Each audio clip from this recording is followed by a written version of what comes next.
Quien quiere hacer algo encuentra el medio. Quien no quiere hacer nada encuentra una excusa. Tomás Dreyer.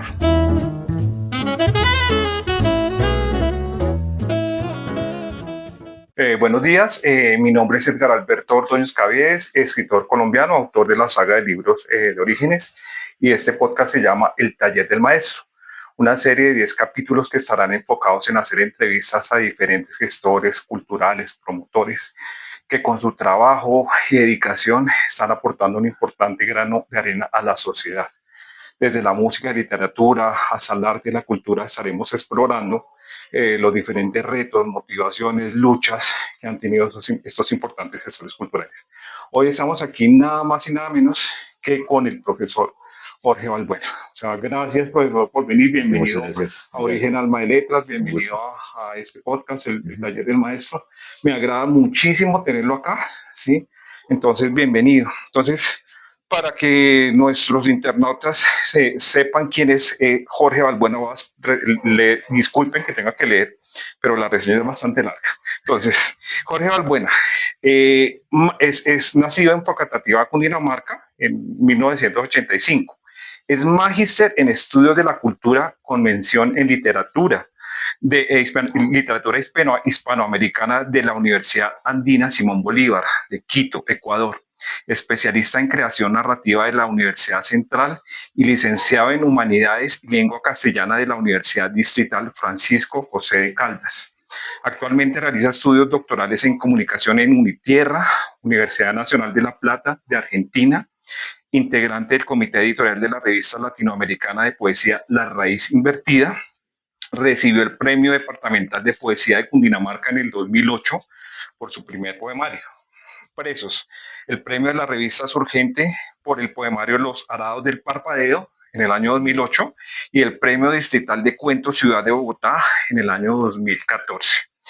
Finalista del cuarto premio nacional de cuento La Cueva 2014, ganador del concurso nacional de poesía La Poesía Pintura que Habla, Casa de Poesía Silva 2017, ganador del concurso nacional de poesía del Festival Internacional de Poesía de Cali 2023, Premio Nacional Relata, Minculturas 2024, es autor de los libros La Danza del Caído y Pasajera de Agua, publicados por El Ángel Editor en Quito, Ecuador, en el 2012 y en el 2014.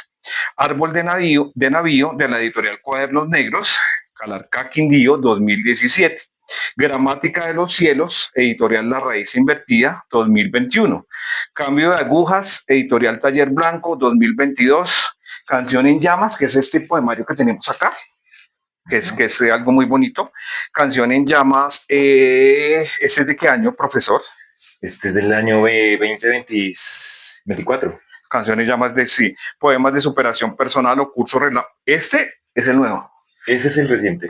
Ese es el que se va a lanzar en la Feria del Libro de Bogotá, que estaremos acompañándola acá, que se llama Poemas de Superación Personal o Curso Relámpago para ser un traficante de llovizna, que es un nombre bastante particular. Ya vamos a hablar ya hablaremos de eso. Entonces, ha sido artista formador en los talleres locales de escritura creativa en IDARTES, director del Biblioparque Marqués de San Jorge de Funza del 2022 a 2023, dirige el taller de poesía gramática de los cielos, adscrito a Relata en Cultura, docente de la licenciatura en Educación Infantil de la Universidad Distrital Francisco José de Caldas y docente de la maestría en Creación Literaria, Escuela de Artes, Universidad Central Bogotá. Entonces, como ven, el palmarés es bastante fuerte. Entonces, profesor, nuevamente le digo un placer pues tenerlo con nosotros acá en este podcast. Gracias, Edgar. No, maravilloso estar acá con tu proyecto, con el proyecto que es Origen Alma de Letras y con este podcast, El Taller del Maestro, que por supuesto lo seguimos y estamos atentos a tu valiosa labor que realizas con esa pasión y ese amor que tienes por las letras. Ok, entonces bueno, les quiero contar una historia. Primero que todo, cuando conocí al profesor Jorge, lo conocí en el Biblioparque Marqués de San Jorge hace más o menos unos 3 años, yo creo. 3 añitos. Que pues tuve el placer de ir a la Feria del Libro de Funza. Y me llamó mucho la atención. Yo soy muy observador, entonces yo lo veía trabajando para lado y para lado. O sea, estaba haciendo una entrevista en una parte, después hacía un evento en otra parte, después lo había reunido con escritores, después lo había reunido con, o sea, estaba en todo lugar. Entonces, yo soy de los que piensa que digamos, que los actos de los hombres hablan más que las palabras. ¿Cierto? Entonces me llamó mucho la atención. Cuando después empecé a seguirlo y lo veía en diferentes locaciones haciendo, pues estaban en diferentes eventos apoyando a diferentes actores. Resulta que como estoy, pues en este momento vivo en Cundinamarca, entonces he conocido a muchos escritores de la Sabana y pues muchos escritores de Bogotá. Y me doy cuenta de la influencia tan grande que usted ha tenido en cientos de escritores aquí en Cundinamarca. Entonces quedo admirado por eso. De hecho, pues él es invitado pues por eso, porque pues el taller del maestro refiere eso, en un taller que se construye, profesor. Quisiera hacerle varias preguntas, profesor. ¿Cómo empezó todo eso? O sea, me gustaría que me contara dónde empezó su niñez, cómo fue su juventud, qué pasó ahí, o sea, qué inspiró a ese hombre. Bueno, gracias Edgar nuevamente por ese espacio y creo que como lo reafirma Fernando Pessoa, en uno de sus textos dice que la única patria del hombre es su infancia. Sí, Creo que la infancia tiene muchísimo que ver, es inevitable sí. empezar por ahí en la infancia, pero también con lo que implica encontrarme con las letras por esos años. Facatativa en el barrio Cartagenita, precisamente. Yo nombro el barrio Cartagenita porque es allí donde precisamente con los amigos del barrio jugábamos entre un montón de trenes abandonados. Nosotros hablábamos de un cementerio de trenes. Qué bien. Nacimos en un cementerio de trenes y creíamos sentíamos que habíamos llegado tarde al mundo. Era prácticamente una pequeña emoción o una sensación que teníamos por esos años, porque ya los trenes estaban destartalados, oxidándose, era un montón de huesos de dinosaurio, de trenes allí abandonados y eran nuestros lugares de refugio, ¿no? Donde nos metíamos a contar historias, a reinventar el mundo que creíamos ya terminado, pero Niños. niños. Y ahí creo que es el primer atisbo que tengo con las letras, con el lenguaje, con el narrar historias, con el contemplar. Y pues también tuvo mucho que ver en Facatativa precisamente esa relación con mi abuela Sagrario, que ella era una amante de las letras, de la poesía. Tuvo un familiar que era poeta, que es Alberto Ángel Montoya, que vivió en la vereda del Corso de Madrid. Es una vereda Acá, de sí. Madrid que es colinda Sí, con sí, sí, sí. Facatativa, con Cartagenita, quedan muy pegados, pero es una vereda de Madrid. Porque le he seguido los pasos también a Alberto Ángel Montoya, que es como esa ramificación que se abre y de la que mi abuela hereda unos libros de Alberto Ángel Montoya, que tenía una biblioteca gigantesca, Ok. uno de los grandes sonetistas de Colombia en el siglo XX. Mi abuela hereda cerca de 10, 15 libros y los tenía en una alacena, es decir, en un lado estaba la comida, en una alacena y en una esquina estaban Los escondidos ahí libros. los libros. Entonces era el alimento, la alacena que llegaba del mercado ¿Cuántos mensual. años tenía? Y ahí tendría yo entre 6 y 7 años, cuando llega ese Ajá, qué deslumbramiento bien. un poco y yo empiezo a sacar esos libros de la alacena de la abuela y empiezo a contemplarlos. Y empiezo a practicar la lectura, pero eran libros de Oscar Wilde, era Dostoyevsky, era Novelas. novelas Sí. europeas de bueno, unas ediciones muy Y bellas. leía a Dostoyevsky. Leía, pero leía fragmentado, es decir, no, todavía no entendía, decodificaba cositas y demás, Sí. pero me gustaba mucho el sonido de las palabras. Y entre esos libros, me cuesta ahora saber quiénes son los autores, pero habían libros de poesía, estaban versificados, estaban sonetos, estaban, bueno. Pero sin embargo, que creo después de unos años de leer, me encontré con Vicente Alexandre hacia los 17 años y le leí, que inmediatamente me llevó a esos años de la infancia, de los libros de la abuela, de Alberto, que heredó, y bueno, y me di cuenta que era Vicente Alexandre. Entonces, sí había unos libros de la generación del 27 español, estaba por ahí Claro. Federico García Lorca, los juegos. Entonces me enamoré del sonido de las palabras. Y pues ahí empecé como a tener ese pequeño refugio que era como escribir, una forma también de estar en Pero empezó a silencio, pero muy escribir activo. también desde pequeñito. Empecé a escribir frases, también como a tratar de imitar esos juegos de palabras. Me empezaron a gustar los juegos de palabras, ¿no? A jugar los juegos de palabras y bueno, también en ese diálogo que era entonces la infancia con los amigos y demás, fui contemplando los detalles desde entonces me ha llamado mucho la atención el poder escribir, pero también tener una conexión con el entorno particular, porque después también llegó un escenario que fue el párroco del barrio, que fue el Ok. padre, el cura Michel Jain, un cura francés, teólogo de la liberación, que llega y está allí precisamente en el barrio y él crea una pequeña biblioteca de barrio con las familias y la adjunta a un pequeño cuarto donde es la biblioteca comunitaria. Y ahí empezamos ya a asistir a una biblioteca donde se golpeaba la ventana, salía una señora, te preguntaba la tarea que tenías que hacer, tú lo anotabas en un papel, y ya te sacaba un libro, tú tenías un tiempo para escribirla. Y entonces yo me inventaba tareas para poder acceder a otros temas, ¿no? Entonces hacía preguntas sobre autores, sobre libros, y entonces de repente se abría la ventana y te alcanzaba un libro con el tema, con lo que tenías que investigar, principalmente libros de texto, pero fue muy significativo. Ya posteriormente aparece un libro en mis manos que es Simba del Marino, ilustrado, Sí. que de niño no tenía libros. Yo de niño no tenía acceso a los libros más allá de esto de la alacena que te cuento, que eran algunos pocos libros que después desaparecieron misteriosamente. Nunca supe qué pasó con esos libros. Fueron desapareciendo cosas de allí, de esta casa, que era, para entonces era magnífico porque tenía un solar. La parte de atrás era un solar de juegos que donde aprendí la poesía, prácticamente, porque ahí aprendí, digamos, a contemplar detalles allí. Allí fue en ese solar donde pude empezar como a observar en detalle ciertos asuntos y darme cuenta que la palabra estaba conectada también con el asombro. Y el asombro estaba precisamente en ese solar de la abuela, donde ella también, cuando arreglaba su casa, me mandaba a jugar al patio. Y siempre me decía que ahí habían tesoros, un poco para deshacerse de mí, del niño travieso. Me mandaba a jugar al patio y ella lo que hacía era decirme que eran tesoros. Yo creía que eran tesoros y efectivamente habría huecos. El patio del solar estaba lleno de huecos que yo abría y sacaba cosas. Aparecían zapatos, aparecían monedas, aparecían trozos de vidrio, tapas de gaseosa. Y mi abuela me dejaba entrar de nuevo a la casa si yo regresaba con los tesoros. Los tesoros eran lo que yo encontraba. Y además de todo tenía que Muy creativa una su abuela, ¿no? historia. O sea, Sí, sí, pero en medio de eso, yo vine a, le he escrito poemas a ella también, porque después de años he venido como a configurar ese diálogo con ella cuando ella me leía. Y tenía una costumbre particular la abuela, y era que ella escribía los poemas que le gustaban, no solamente los leía, sino que los escribía una y otra vez. Entonces, si le gustaba un poema de Silva, por ejemplo, lo escribía una vez y le gustaba no solamente leerlo, sino escribirlo. Entonces, he encontrado un atadito de textos donde aparece 3, 4, 5 veces el mismo poema escrito, porque disfrutaba no solamente leerlos, sino el poder trazar el verso. Tenía una relación silenciosa, pero muy apasionada con el lenguaje, con la poesía, y creo que también eso tuvo que derivar en esa vida que ella tuvo de cercanía con Alberto Ángel Montoya y con esa vida en la hacienda. Mi abuela vivió en esa hacienda del Corzo, que está aquí muy cerca. ¿Su familia es de clase media? No, nosotros somos de clase baja, de barrio popular desde niño, pero esa ala de los Montoya, digamos, que tenía esta hacienda, pues contratado era, o digamos que el ala de mi familia, Sagrario Montoya, trabajaba en la hacienda de Alberto Ángel y ahí ella hacía oficios caseros, digamos, que era como que era la ama de llaves, también era quien tenía las llaves de la hacienda, pues, para cuando venía la familia y demás, y hacía unas labores, pero me imagino que en ese transcurrir, en esa otra historia antes de que llegáramos nosotros, pues pasaron muchas cosas, entre esas la literatura.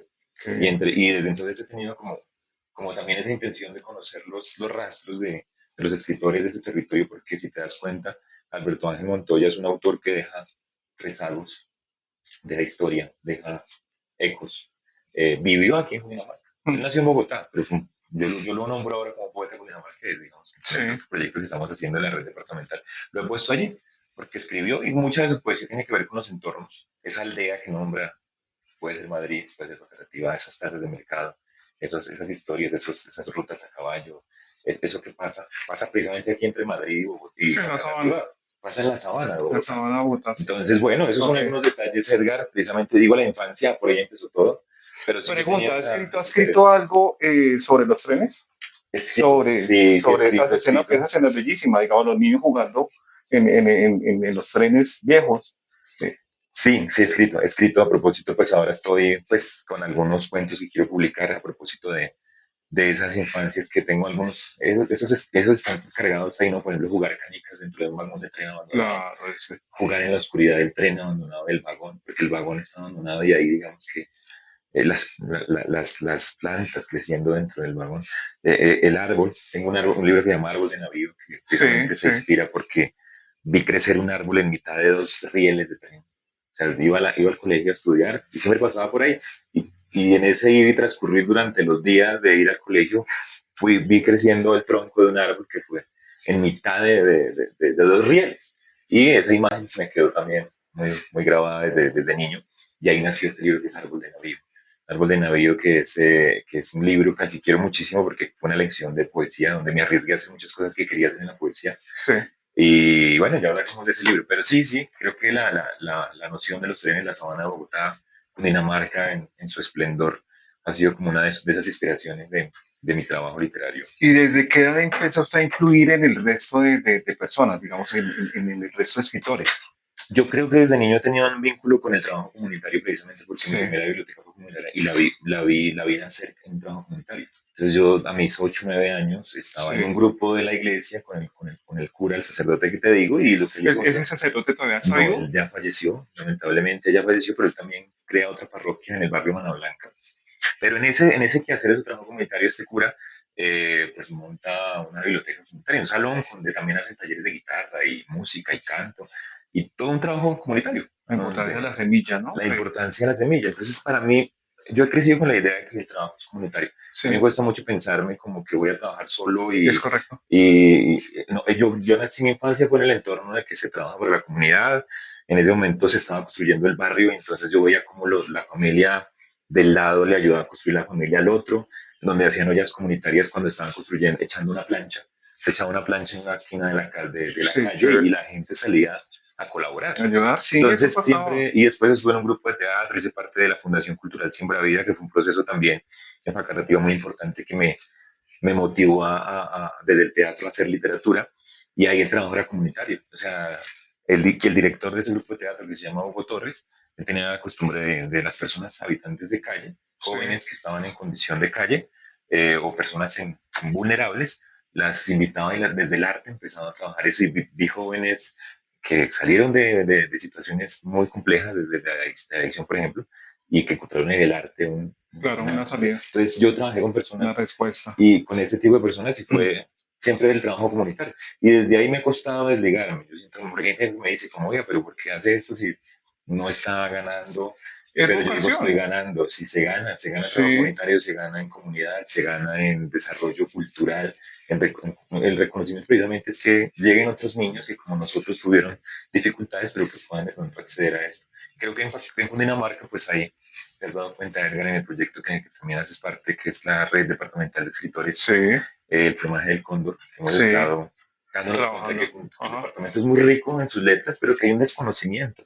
Hay un desconocimiento, bueno, no hay aquí no es nombrar culpables, pero sí hay un desconocimiento en torno a lo que son las letras del departamento, ese vínculo de nuestras oralidades, nuestras tradiciones desde la palabra, no están siendo reconocidas. Una de las razones de este programa es ese, es decir, comunidad, Sí. equipo, darnos a conocer, porque pues lo que usted dice es cierto, aquí hay mucho talento, hay pues mucho bagaje, pero pues nos falta unirnos, mostrarnos más, ¿sí? Ese trabajo que usted hace, que me parece interesante, que de verdad los que conozcan, los que empiecen los que no conozcan al profesor Jorge Balbuena y lo empiecen a seguir, se van a dar cuenta del trabajo tan monumental que hace este señor. Para mí es un honor tenerlo aquí en el programa.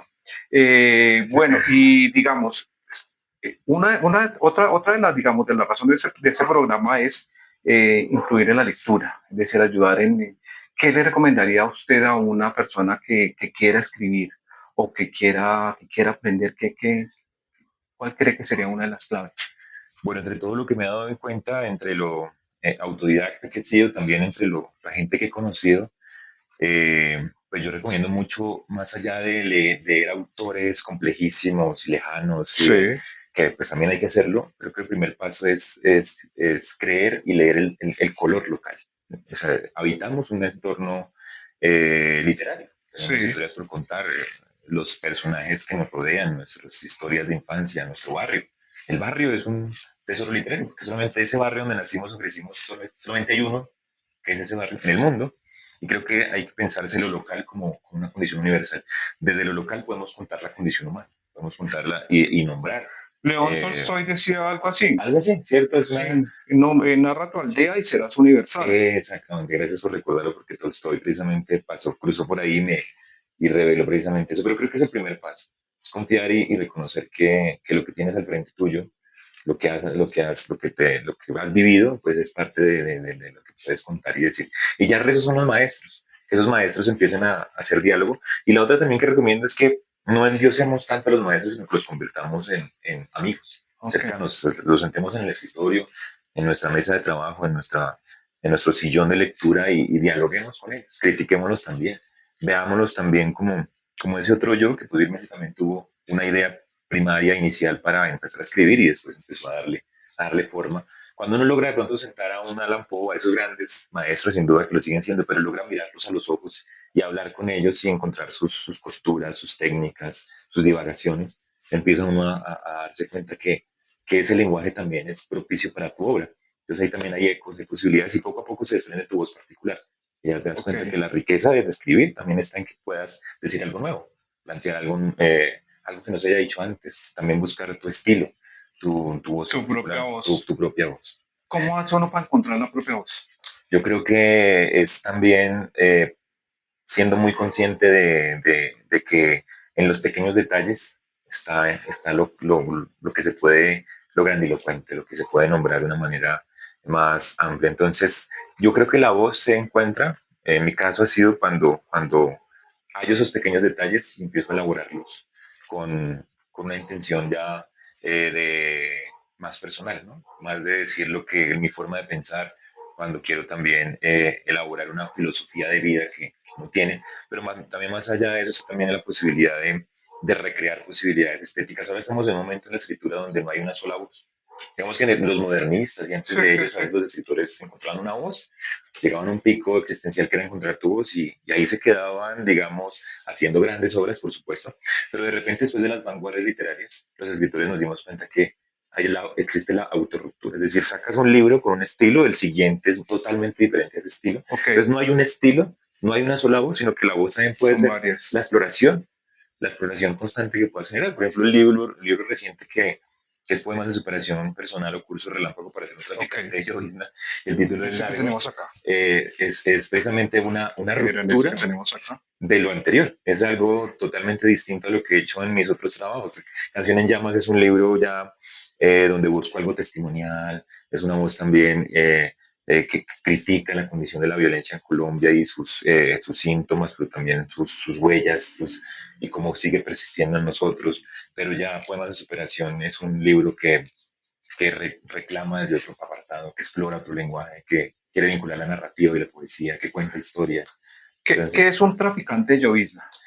Bueno, en este caso lo dejo para la libre interpretación del lector, pero yo podría decir que el traficante de llovizna es precisamente el sujeto posmoderno, el ser de este tiempo, que anda en muchos afanes, ¿no? Y que anda leyendo obras de superación personal, que anda rumbo al éxito, que anda con un montón de afanes que se han impuesto en estos tiempos, pero que en últimas terminamos siendo la lluvia que cae, la posibilidad de estar acá, dependiendo de lo que también implica la naturaleza, ¿no? El traficar la llovizna precisamente también depende de esa relación con la naturaleza. No podemos negarnos, por más que queramos llegar al éxito y ser absolutamente multimillonarios y el ser más exitoso y las claves del éxito y demás, que es algo que resuena y en todas las teorías del libro es lo que más a veces se nombra y se vende, y los videos y los reels y las claves para hacer el mejor y demás, los algoritmos. Creo que también hay un vínculo con lo humano, con la naturaleza que nunca se puede desligar y con la memoria, ¿cierto? Que también nos empuja a hacer otras cosas, a fantasear con el mundo, a elaborarlo desde el arte, a detenernos y contemplar. Entonces también este libro quiere ser una crítica frente a ese afán que tenemos que a veces no nos deja percibir en silencio y en la quietud la contemplación de los pequeños instantes que también nos hacen humanos y que de repente, ¿por qué no ver un amanecer, contemplar un buen amanecer, sentirte verte a ti mismo puede ser también un motivo de éxito, ¿no? Entonces, bueno, esa es un poco la idea del libro, que quiere transitar por esos diálogos y datos, pero dejemos que sea el lector quien los descubre. ¿El niño del tren sigue en usted? Totalmente, ahí estoy, yo estoy ahí en ese tren, estoy ahí contando historias con una linterna con mis amigos de la infancia, que algunos ya fallecieron, lamentablemente, pero que yo creo que ahí empezó la palabra, porque era lo único que poseíamos. Éramos niños en un barrio con muchas dificultades, un barrio eh, muy vulnerable para entonces, y pues con los rezagos de un pasado, ¿no? Las ruinas de un proyecto que fue los ferrocarriles nacionales y que misteriosamente vino a caer ahí en el barrio de Cartagenita que si tú Pero bueno, recuerdas, no, es una- pasabas por ahí, todavía se pasa por ahí, está en los se rieles. puede hacer una escena de película de ese. Bueno, yo conservo esas películas, pero bueno, antes no lo nombraba, El pero ahora sí niño, el lo niño nombro, está ahí todavía. nombro ese episodio de Ah, los trenes, que es muy importante. Andrés Caicedo decía que, bueno, uno de sus textos, creo que están que viva la música, que él recomendaba nunca dejes de ser niño, así se te caigan los dientes y se te emblanquezca el cabello, o al revés, pero la idea es esa. No, y la poesía te permite seguir siendo niño, ¿verdad? Claro, La poesía te permite tener viva la capacidad de asombro. Es una riqueza enorme. Cada vez que uno lee un poema, digo yo, es una dosis de asombro. Te das una dosis de asombro y el mantener viva la capacidad de asombro se riega con el agua de la poesía, digo yo a mí en mis talleres, ¿no? Ese jardín que se llama capacidad de asombro, que todos los niños lo tienen, que se asombran con ver una vaca por la ventana de un bus. Ese jardín se riega con la poesía y con la literatura. ¿Qué debe hacer una persona para inscribirse a sus talleres? Yo ahora doy un taller que se llama Gramática de los Cielos, que está Sí. vinculado a Relata mi cultura, y la verdad es un taller que doy para transmitir el amor por la palabra. Hay algunos talleres que doy que son puntuales con algunas temáticas de 3, 4 sesiones que cobro algún valor representativo, Claro. pero el taller permanente es un taller que dura todo el año, es un taller gratuito, Sí. que tiene un cupo limitado, que son 30 personas, y pues las personas que se alcanzan a escribir, porque pues también para mantener, digamos, porque no puedo escribir más, y si escribo más personas de pronto se niega la posibilidad de trabajar más personificadamente, más personalmente el trabajo de todos, pero sí ese taller es gratuito, es un taller donde precisamente la idea es compartir, el pago es compartir la palabra y ese amor es crecer también, porque yo como director de taller, tener un vínculo semanal con un grupo de un taller me permite también estar en contacto con la literatura constantemente y con esas reflexiones. Yo soy un aprendiz más, aunque yo lo Sí, digo, no, yo me he dado cuenta, es decir, usted es una persona bastante pues, receptiva. Profesor, ¿qué libros, o sea, qué libros le influyeron a usted? Me nombró algunos, pero Simba ¿qué del libro? Marino es el de la infancia. Sí, Simba del Marino, sobre todo porque un día, hay que contar la anécdota, porque mi padre llega un día de Bogotá a Faca y en un bus de transporte público compra un librito ilustrado que se llama Simba del Marino y lo lleva a la casa y me lo regala. En los afanes cotidianos, como si hubiera sido cualquier cosa, pero llegó con Simba del Marino. Y ese libro lo leí muchas veces, miles de veces, me acompañó después en mi visita de noche, en mi morral, en mis juegos, en los vagones del tren, estuvo por ahí. Me encantaba sobre todo porque me enseñó que en la literatura todo es posible. Y es que Simba del Marino es una historia sí, en una ciudad, bueno, en una locación desconocida para uno como niño, pero que todo transcurre sobre el lomo de una ballena y ahí alrededor pasan circunstancias que uno dice, pues esto pasa cuando uno va a la tienda y compra, cuando uno habla con fulanita y fulanita, pero de repente hay una fantasía de fondo y estaba ilustrada y se podía escribir sobre ella. Entonces creo que ahí tuve como una revelación interesante y dije, bueno, sí, eso es la literatura. La conocí por medio de esos seis, por las lecturas pues, de la abuela. Pero creo que ese libro me influyó y más adelante, pues la vida me dio un regalo asombroso que fue ir al Albilos cuando entré a la universidad sin conocer Bogotá, sino que paso en la universidad y encuentro central, distrital. Entré mi pregrado y pues voy a conocer a Luis Ángel Arango. Y justamente ese primer semestre estamos hablando de literatura, y el tema viene a ser Las Mil y Una Noches. Empiezo a leer Las Mil y Una Noches y me encuentro a Simba del Marino. En ese momento no sabía que Las Mil y Una Noches era un compendio de forma parte de Las Mil y Una Noches. Entonces para mí, lo tienes acá, unos libros, tremendos títulos aquí en esta biblioteca. Pero entonces para mí ese leer en mi primer semestre de mi carrera, en mi pregrado, un libro que sacó la Luis Ángel Arango, y de repente me encuentro con el amigo de la infancia que es Sinbad, y que el libro se abre como si hubiera florecido un amor que tuve en la infancia, como si le hubiera dado la oportunidad de seguir leyendo y encuentro a Aladino, Alibaba. O sea, para mí Las Mil y Una Noches ha influido, o sea, en cantidad de escritores, de personas. En la humanidad. En la humanidad, sí. Es un grandioso libro, creo que usted contaba, yo le escuché a usted en una entrevista que tuvo con Mauricio Riveros que estaban hablando de Borges, de Jorge Luis Borges. Borges también, claro. Y él era un adepto de las Mil y Una Noches. Leía mucho las Mil y Una Noches. Andaba, se cuenta que Borges andaba con Las Mil Noches bajo el brazo en el metro de Buenos Aires. En Buenos Aires andaba él siempre con su libro. Era el único libro que andaba con él bajo el brazo. Aparte lo consideraba un libro infinito, ¿no? Creo que el libro de arena, que es un gran cuento, lo hizo en homenaje a Las Mil y Una Noches, ¿no? Pero hay muchos, digamos, hay muchos otros. Creo que para cada momento han habido libros importantes. Nombro ese porque conecto mi juventud con mi infancia. pues ahí lo tengo. Es un libro que ocupa un espacio muy importante de mi vida, y que al que lo veo y es como vuelvo a ese libro de arena y parece como si me perdiera un poco en sus hendiduras, en su arena, en sus arenas móviles también, y vuelvo a esa infancia, una conexión con ese registro, con ese niño que leía y volvía a pintar a Simbad y dialogaba, porque era el único libro que tenía en la casa cercano, pues porque los libros que tuve que te conté, pues por algunos Pero entonces, en ese entonces no sabía que formaba parte de Los Mil y una Noches. no lo sabía, no sabía, y pues por ahí también me permitió conocer. Sobre todo la literatura la aprendí por la posibilidad de hacer travesuras con el lenguaje, Claro. que también era, o sea, porque te puedes inventar cosas extrañas, puedes hacer algo que no está en el mundo, pero que en la literatura sí es posible, y lo puedes decir como si fuera real, y puedes inventarte un personaje que no eres tú, y puedes crear un adulto, un anciano, un niño, un personaje de otro mundo, de otra galaxia, y en la literatura puedes vivirlo, puedes serlo. Entonces, para ese entonces era la literatura como la posibilidad de vivir otras vidas que no podías vivir. Y eso era una travesura majestuosa. Claro. Porque eras dueño de todo, en la palabra, en el lenguaje, en los libros. Eras dueño de lo que quisieras. Pertenecía en medio del no poseer aparente, pues que tenía la infancia. La infancia es un universo infinito donde eres dueño de todo.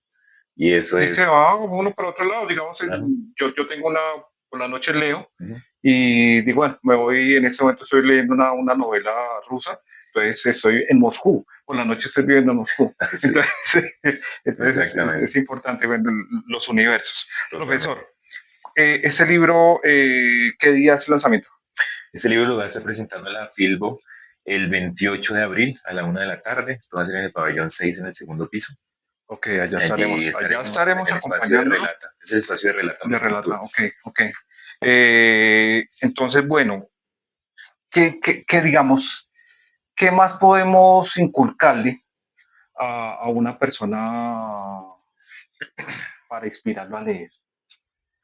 Bueno, yo creo que es, ante todo, pues no busco tanto como que la persona tenga que hacerlo, ¿no? Cuando soy profesor y he tenido grupos, yo trato es que lleguen a los libros por su propia pasión, por su búsqueda particular.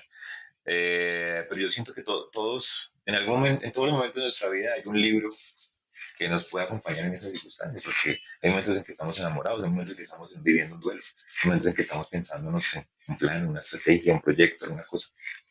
Y siempre hay una cercanía con una voz, otra, o unas voces otras, que también es una comunidad, porque los libros son una comunidad. Sí, claro. Poder ir a leer a Sócrates, a Aristóteles, a Goethe, a García Márquez, a personas que ya no están, pero que hablan contigo, las que te puedes tomar un café esta tarde o esta noche con ellos. Creo que es la literatura misma, es una comunidad polifónica maravillosa.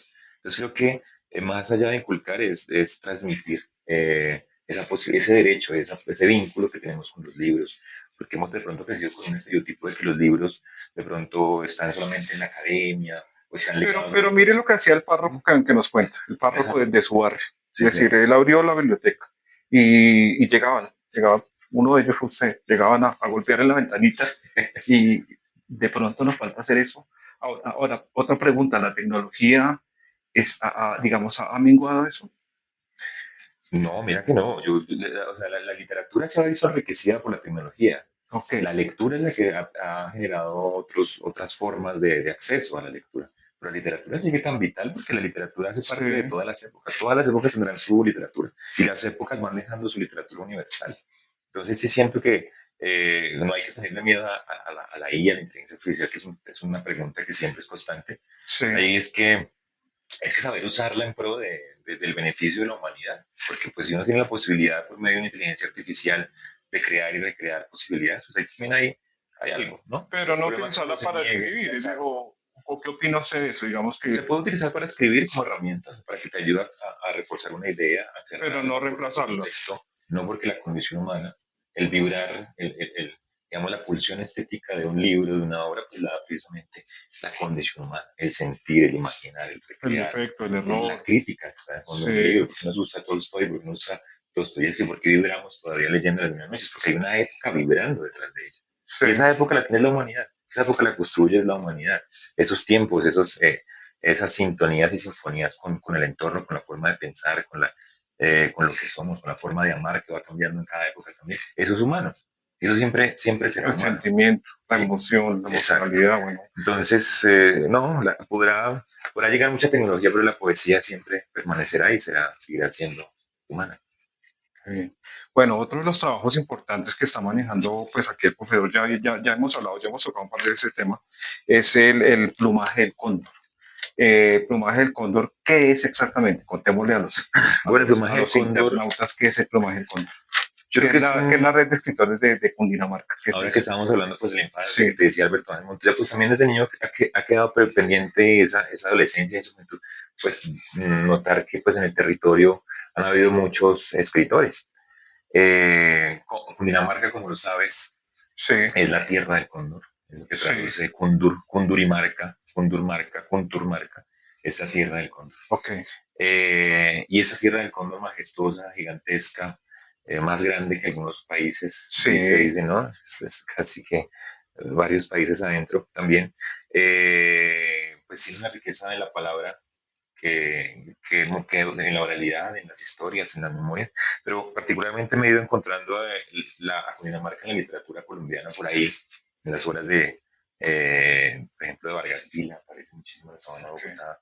Se dice que José Asunción Silva escribió El Nocturno inspirándose en un paisaje cundinamarqués, ¿no? En la Sabana de Bogotá, y pues muchos entornos del río Magdalena tienen que ver con Cundinamarca. Pero pues si miramos al interior de Cundinamarca, los que somos cundinamarqueses, los que somos Cundinamarca, pues no tenemos una relación directa con nuestra oralidad y con nuestra palabra y con los entornos literarios que hemos sido. Entonces surge como esa preocupación, Edgar, de que pues nada, hay que celebrar también la literatura cundinamarquesa, hay que encontrarnos con el patrimonio vivo de nuestras letras, y creo que poco a poco he ido compilando, recopilando con escritores también cundinamarqueses, pues esos saberes de las letras del departamento, y creamos la red, porque no existe pues la red desde... Él se ha tomado el trabajo de empezar a reunir a cada escritor en todos los municipios, en todas las poblaciones. Bueno, yo sé que faltan muchísimos, ¿no? Sí, claro. Pero el año pasado, ese señor que ustedes ven acá hizo una reunión en la red de escritores de Cundinamarca en Mosquera. Se reunieron más o menos 150 personas.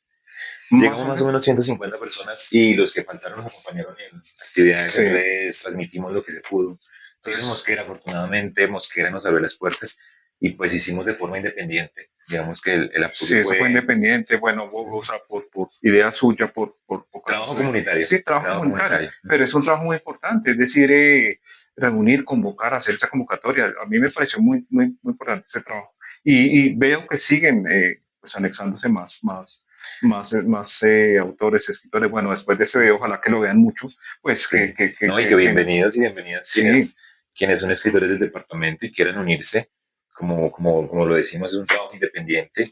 No tenemos aún el apoyo, digamos, institucional, más allá de que nos presten espacios. Relato de Cultura ha sido también un aliado de ese primer encuentro muy importante, pero pues es un trabajo que nació de dialogar con escritores, de irnos encontrando efectivamente en actividades hechas por nosotros. Y aprender los unos de otros. Es un trabajo independiente, es una comunidad independiente. No hay gente de Zipaquirá, hay gente ahora de Girardot, se están uniendo. Hay regiones. Bueno, es muy rico lo que se está haciendo. Y otra de las cosas que está haciendo este señor aquí presente es que estamos estableciendo en cada municipio, en cada población, vamos a hacer un evento mensual que reúna pues escritores de la población. Sí, me haces recordar, estamos haciendo justamente por estos días nuestro circuito literario, que se llama el circuito literario El Plumaje del Cóndor, que empieza justamente este mes, empieza el 25 de abril en la Mesa Cundinamarca, con el Festival Literario de la Mesa Cundinamarca que hacen los escritores de la mesa, y que allí inauguramos ese circuito literario que finaliza. Allá está Juanita Villa, está el maestro Pablo Sánchez, hay varios escritores allí, ¿no? Sí. Maximino, bueno, hay profesores allí y profesores, escritores y demás. Bueno, disculpo si me van ahorita los nombres, que son varios, que puedan nombrarlos aquí a todos, porque son una comunidad también de escritores muy interesante que ha ido creciendo pues en la Mesa Cundinamarca, y ellos van a inaugurar la Ruta del Cóndor, o el Circuito del Cóndor mejor, literario, el 25 de abril. Aquí en Madrid es junio 27. Y acá es junio 27. Cordialmente invitados. Aquí vamos todos los meses van a haber actividades. Bien la idea es que se hace el circuito. En cada circuito vamos a ir haciendo tomas, registros. Sí. Y en el mes de noviembre tendremos nuestro segundo encuentro departamental de escritores cundinamarqueses, que será en Cota, Cundinamarca. Lo vamos a hacer en Cota. En Cota ya está confirmado, ya estamos haciendo la logística con el maestro Javier Jayali, que es el director allí de las bibliotecas de Cota, y allí va a ser el encuentro. La idea es que todo ese circuito va a llegar a Cota, y en Cota vamos a mostrar ese esplendor que es el plumaje del cóndor. El plumaje del cóndor, que es la comunidad de escritores, no solamente quienes estamos vivos. La idea es que en ese circuito vamos a ir recordando. Sí, en cada evento se va a hacer un homenaje para un autor del pueblo o cundinamarqués. Cundinamarqués, mira, por ejemplo, tenemos Cundinamarca, Zipaquirá, Germán Castro, que es monumental. Nos ha legado una obra gigantesca, pero tenemos en Guaduas una maravillosa maestra que trabajó con García Márquez, y se dice incluso que en ese trabajar, cronista, escritora, novelista también, Flor Romero, y que influyó en muchos consejos y muchas ideas también en esas conversaciones que tuvo con Gao. Y es cundinamarqués, Flor Romero, y trabajó muchos textos sobre mitos y leyendas grandiosas. Aquí en Cundinamarca tenemos a un gran maestro que nació en Subachoque, fundador de la ciencia ficción en Colombia, que es René RBT. Su tumba está en San Andrés, pero él nace en Subachoque, su infancia. El autor de quizá la obra más representativa de la ciencia ficción en Colombia, en sus orígenes, es René RBT. Nace en Subachoque, y es en Subachoque, quizá en las infancias del Subachoque, donde empieza a vislumbrar. Tenemos que Subachoque. ¿Y la tumba está en San Andrés? Su tumba está en San Andrés. Sí, y pues he hecho el seguimiento de varios. Tenemos grandes voces como David Bonel Rovira, un autor también de la generación sin nombre, que falleció justamente el año pasado. Él nace en Chía, deja una obra también muy interesante en la lírica colombiana. Tenemos hay un autor que aún está vivo, afortunadamente, que es Gonzalo, que se llama Luis Aguilera Cabra. Él vive en Canarias.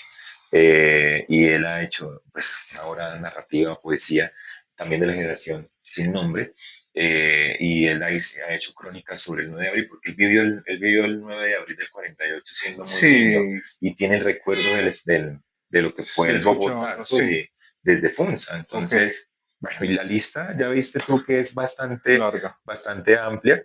Silveria Espinosa de Rendón, que nació en Sopó, por ejemplo, y también de una obra muy valiosa, muy interesante, que hablaba de Alberto Ángel Montoya. Y bueno, en ese circuito literario, lo que va a ser el plumaje del cóndor en Cota en noviembre, vamos a estar viendo pues ese esplendor del plumaje del cóndor, que después celebrar nuestras letras cundinamarquesas. Y tenemos una sorpresa muy interesante que vamos a tener en Cota, y es que vamos a abrir los fragmentos de Cundinamarca en la literatura colombiana. Donde aparece profesor, la obra de Gao, donde aparece Cundinamarca en las grandes obras literarias del país, aunque no han sido escritas por cundinamarqueses, en la literatura colombiana aparece Cundinamarca en muchos lugares, iluminando esos entornos estéticos de lo que ha sido nuestra historia literaria en el país. Entonces, bueno, lo estamos preparando para noviembre, así que invitadísimos. El encuentro no solamente para escritores, vamos a estar los escritores, pero que toda la comunidad, los artistas, ojalá celebremos y nos encontremos en este espacio que nos acompañen, nos apoyen, los que quieran unirse. Bueno, profesor, o sea, quedo muy agradecido porque haya venido. Chévere escucharlo, chévere, pues mire, lo que contagia de él, lo que nos cuenta él es importantísimo. Y gracias. Y bueno, pues los que quieran seguir al profesor lo pueden seguir en redes sociales. Aparece en Instagram, Jorge Balbuena. Sí, Jorge.Balbuena M, me encuentran en Instagram y en Facebook como Jorge Balbuena. También los invito a que visiten nuestra página web, que es www.laraizinvertida.com. Un proyecto que ya cumple 15 años también, que se ha hecho también con amigos, colegas, escritores, amantes de la poesía, y bueno, ahí también pueden encontrar algo de esta historia y ese enlace también de abrir las puertas a las nuevas voces. Ok, bueno, ya saben, pues el lanzamiento del libro pues en la feria del libro de Bogotá, en la Filpo, y pues los que también puedan leerlo, hay mucho, pues ya leímos todo lo que le había dicho, los libros de gramática, Los cielos, que es Árbol de Navío, y el otro que tengo acá que se llama Canción en Llamas, son poemarios excelentes. Muchas gracias por acompañarnos, muchas gracias por tomarse su tiempo para escucharnos. Si le pueden dar like a este video y compartirlo, sería espectacular, nos ayudaría mucho. Entonces nos vemos en el próximo capítulo del Taller del Maestro, y ojalá esto haya sido de su agrado. Muchas gracias.